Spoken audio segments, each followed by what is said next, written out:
OK, alors ceux d'entre vous qui ont réussi à faire, donc les cœurs avec des balises là, comme on a fait, comme ça, vous pouvez vous arrêter là, c'est très bien. Par contre, moi, voilà, j'aimerais aller un petit peu plus loin. Heu, alors j'aime pas trop faire comme on a fait là-dessus. Vous avez vu que là, pour mettre, voilà, nos cœurs, on a créé une classe I ici et une autre classe I ici. Alors j'aime pas pour 2 raisons. La première, c'est que déjà le I, c'est un petit peu déprécié. À la base, I, c'est pas du tout le I de icône, c'est le I de italique. C'est quand vous avez, je sais pas, si je prends le rouge et que je mets une balise, I autour, en fait, c'est juste une manière de le mettre en italique. Là, vous voyez que le rouge de cité rouge, il va être en italique normalement. Où est-ce qu'il est? Voilà, il est là, vous le voyez? Hem, donc déjà ça, c'est la 1re raison, c'est que le I est déprécié et c'est d'ailleurs la raison pour laquelle Fontosum a décidé de l'utiliser. L'autre raison pour laquelle j'aime pas trop, c'est que, bah, ça vous fait créer un élément vide parce que là, le i, il a une classe, d'accord, mais à l'intérieur, il a vraiment rien.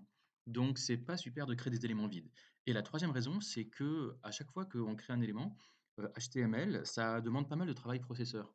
Ça demande du travail, il y a plusieurs étapes, pour le faire afficher sur la page, mais il y a le painting, le rendering, le styling, enfin je me souviens plus. Il y a au moins 4 étapes différentes que vous avez vues dans votre cours et ça coûte cher en travail processeur, donc le mieux, c'est de mettre une classe dessus. Si vous avez suivi les vidéos d'avant, vous avez vu qu'en fait, ce machin nouveau, là, on l'a créé avec un pseudo élément before. Du coup, maintenant, si j'ai envie de rajouter un nouveau sur là, le à la française, je vais juste sur le à la française, ici, là et sur ce card, je lui mets un new aussi et automatiquement, lui aussi, il a le badge là qui apparaît comme ça. Donc voilà, c'est très puissant et ça permet d'avoir voilà, le même code HTML partout. Eh bien, j'aimerais bien faire pareil avec mes i ici. Alors, on va essayer de les mettre dans des pseudo-éléments. Alors, comment est-ce qu'on pourrait faire? Là, c'est un petit peu compliqué puisqu'on a no si on avait un seul, machin, on aurait juste besoin du before, mais là, vu qu'il y en a 2 et qu'il y en a un qui doit disparaître au profit de l'autre, je pense qu'on pourrait s'en tirer peut-être avec, bah, écoutez, vous savez quoi? On va essayer de le faire avec un before quand même, hein. Alors, comment est-ce qu'on va faire?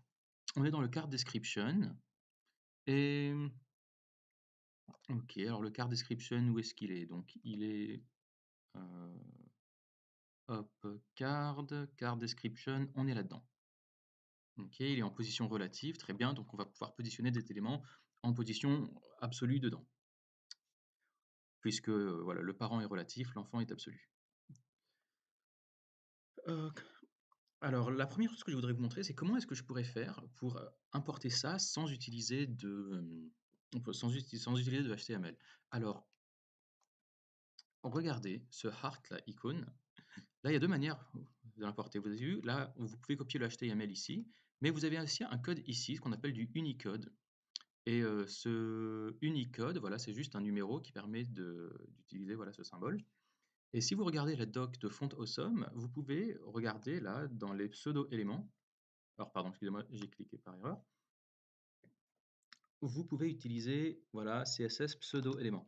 Alors, ils vous préviennent: «This is not for the faint of heart», hein, ça veut dire il faut avoir l'estomac bien accroché.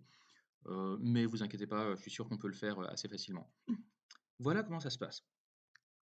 On va prendre l'idéal, c'est de le mettre dans un pseudo-élément, donc dans un before par exemple ou bien dans un after.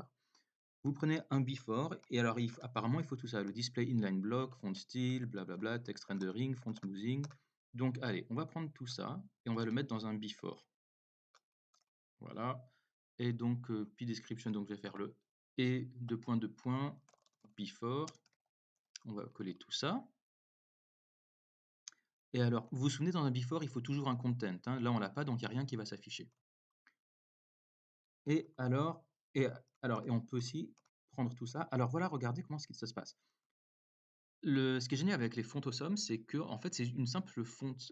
Comme, on avait Shrikhand, là dans les fontes, là, on a utilisé du Roboto, du Railway ou du Shrikhand. Et ben, en fait, vous pouvez utiliser Font Awesome 5 Free. C'est une fonte, font weight, 900 et le content, ça va être le Unicode bah, de l'icône que vous voulez. Ici, c'est F007, mais nous, ce qu'on veut, vous voyez, c'est le F004. Alors, copions cette ligne-là, hop, et on va la mettre ici, voilà. Et alors, qu'est-ce que ça donne déjà? Voilà, vous l'avez vu? Et ah bah, c'est génial, en plus ça s'est affiché partout. Voilà, j'ai le petit bonhomme là qui s'est affiché là.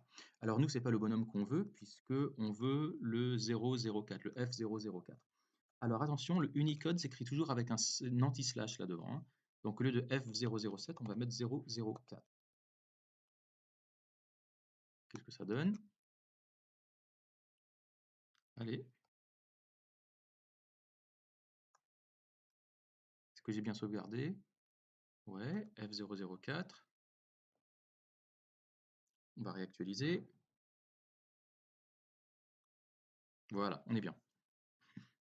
Alors, mais comment est-ce que je fais ensuite? Moi, j'ai le truc plein, là, j'ai le solide, mais comment est-ce que je fais pour avoir le régular? Eh bien, quand vous regardez la doc, ils vous disent que si vous voulez le solide, vous pouvez vous mettre en weight 900, mais qu'en régular, vous vous mettez en weight 400. Et ça, c'est génial. Juste en changeant le font weight, vous pouvez changer l'icône.